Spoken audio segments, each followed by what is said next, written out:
Hi எல்லாருக்கும் வணக்கம். இன்றைக்கி நம்ம என்ன பார்க்க போகிறோம்னா உருளைக்கிழங்கு மிளகு வறுவல் எப்படி பண்ணன்னு தான் பார்க்க போகிறோம். இப்போ வாங்க எப்படி பண்ண பார்க்கலாம். அதுக்கு வந்து சீரகம் 1 ஸ்பூன், மிளகு 1 ஸ்பூன், சோம்பு 1 ஸ்பூன் எடுத்திருக்கேன். இது எல்லாத்தையும் நல்லா வறுத்து மிக்ஸி ஜாரில் கொரகொரப்பாக அரைச்சி எடுத்துக்கலாம். இஞ்சியும் பூண்டையும் வந்து நல்லா தட்டி வச்சுக்கோங்க.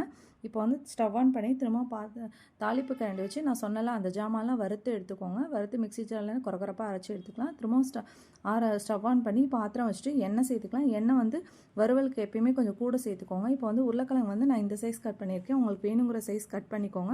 இப்போ வதங்கிறதுக்கு தேவையான அளவு உப்பு சேர்த்துக்கலாம் வறுவலுக்கு.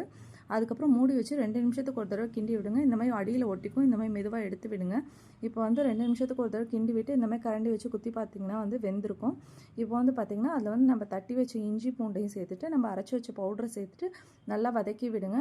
மஞ்சத்தூள் ஒரு 1 ஸ்பூன் சேர்த்துட்டு ஒரு கிண்டி விட்டிங்கன்னா நம்மளோட உருளைக்கிழங்கு பெப்பர் வறுவல் சூப்பராக ரெடி ஆகிடுச்சு. சூப்பராக இருக்கும். இதை நீங்களும் வீட்டில் ட்ரை பண்ணி பார்த்துட்டு